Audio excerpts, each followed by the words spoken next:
This past Friday, Biden's CDC, formerly known as the Center for Disease Control, but oftenly referred to now as the Center for Democrat Control, announced that it would be ending Title 42.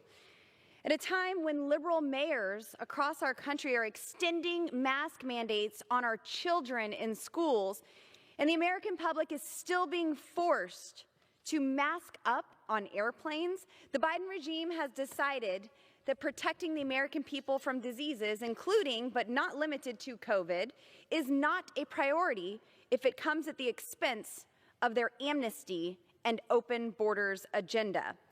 Now, it is no coincidence that the Biden regime has decided to drop Title 42, a policy that has been used to prevent communicable diseases from spreading into the homeland via illegal aliens entering our southern border. In fact, more than 2 million illegal aliens have been apprehended at our southern border since Joe Biden took office. And Border Patrol agents estimate another 70% of these illegal immigrants have not been apprehended. They call them gotaways. So in fact, that means nearly 3.5 million illegal aliens have come across our border on Biden's watch. Now, Republicans and Democrats from both the House and Senate have condemned canceling Title 42. Some have called it dangerous, and others have called it frightening. I call it an attack on the safety and security of the American people. And it's been reported that by the time the midterms roll around in November of 2022, nearly 7 million illegal aliens will have crossed the southern border this year. That's larger than the populations of Denver, San Francisco, Atlanta, Washington, D.C., Boston, Seattle, Miami, Las Vegas, New Orleans, Portland, Tampa, and Detroit combined. Can you imagine? We have a product here that's working. We have a policy that is working to deter some people away from the border. But we're going to take just whatever sliver we have that is keeping people out of our country illegally and do away with it. Maybe it's to overrun our system. Maybe it's to create chaos, 8 to 10 years of backlogs, so then the American people have to accept amnesty. I'm not sure exactly what the plan is, but it certainly is intentional. And that's what members of the House Freedom Caucus are here to discuss tonight.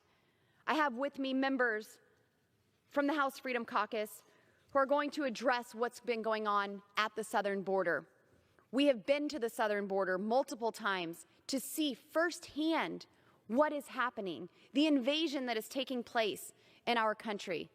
Unlike the border czar, who has failed to visit the most dangerous parts of our southern border, I think she made a trip to El Paso. And then, of course, the commander-in-chief, who is in command of nothing, he hasn't been there at all. But I would like to recognize the former chairman of the House Freedom Caucus, my good friend, Congressman Andy Biggs from Arizona. I thank you. Thank the gentlelady for recognizing me. I would like to help set the stage here just for a moment. Imagine, if you will, 100,000 people entering the country illegally and stopped on our border just in the first 2 weeks of March this year. But because of Title 42, which allows the Border Patrol agents to immediately turn people away because of communicable diseases, that's the term used in Title 42, they sent 50,000 of them back away. But you don't have to imagine it, because that's true. That's exactly what happened. And if you extrapolate that out, because you can, just looking at from January, February, March of this year, they turned away over 250,000 people under Title 42.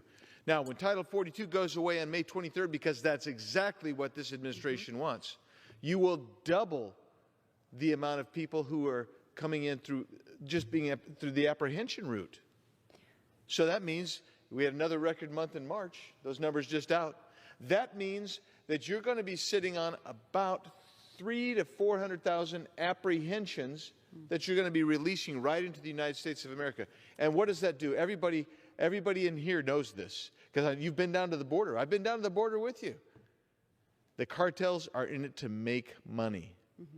And as they see this opening up, more and more people getting freed into the United States, caught and released, what they will do, and what they're already doing, by the way, is they will advertise. The NGOs that we help fund, that the United Nations funds, will advertise. It will be chaos.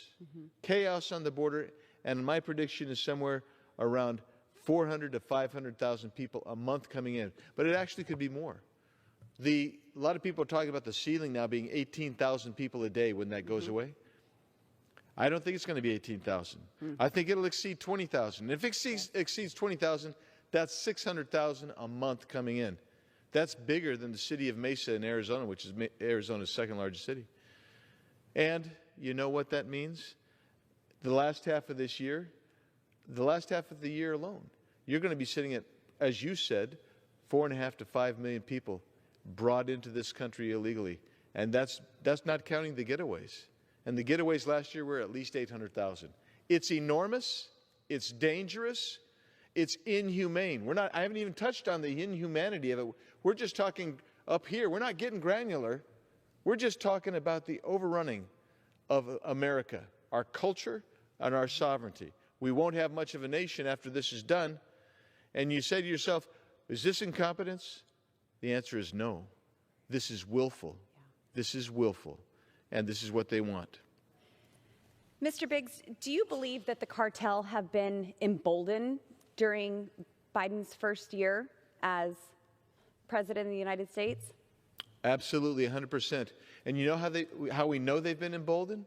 Because it used to be they would have the coyotes take the people up and locate them in the U.S. They don't do that anymore. The coyotes take them up, they put them on the border and say, we don't have to go in with you. Wow. Go in.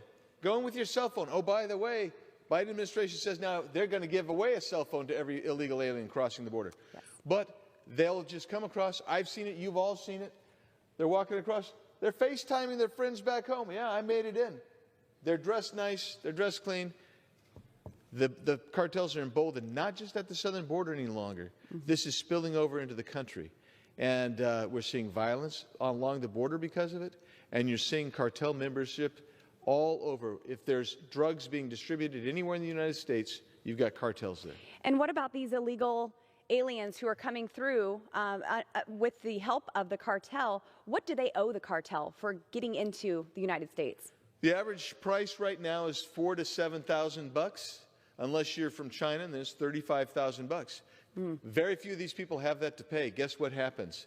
They either they can work it off by delivering illicit drugs, helping to smuggle human beings, including sex trafficking, or they come in, they get a job, and they are indentured servants. They're effectively slaves to the cartel, and they'll never work it off because the cartels are taskmasters at this. They know exactly how to keep these folks under their thumb. Yeah, so Mr. Biggs, you also chair the Border Security Caucus, and you recently brought in Secretary Mayorkas. Thank you for bringing him here to the Hill so we could ask some questions. But now he was talking about Title 42 being a CDC issue, and that's not really his issue to enforce. That's not his policy to enforce. What is a policy that he could enforce that would effectively secure our border? He could enforce the MPP, the migrant protocols. And what he could do is, that's the Remain in Mexico policy. Instead of enforcing that at 9 people a day, that's the number we heard earlier this week, 9 people a day, you could actually enforce it the way it was intended to be enforced, and that would be thousands a day because we have thousands of folks coming in. That would be another deterrent. That's just one of the things that he could do. He could actually go in and encourage us to fix the Flores law or the TVPRA laws. All of those things would be deterrents, but instead, he's opened it wide open. He's taken away any deterrent. Instead, he is basically encouraging people to come into this country illegally. Thank you. Now, one final question for you here. You're a businessman. We have we may have 7 million undocumented workers in our country by November. What does that mean for our economy? Well, first of all, the underground economy right now for people is my estimate is about 25 to 27 million illegal aliens in the country. You're going to bring in another 7 million, so you're going to have an underground economy. Those people who are not skilled laborers are going to have a tough time getting jobs. A lot of these folks are going to go on social welfare programs, even though they're not supposed to be allowed to. They will get on social welfare programs. We're already we're on the verge of stagflation right now. High inflation and a shrinking GDP.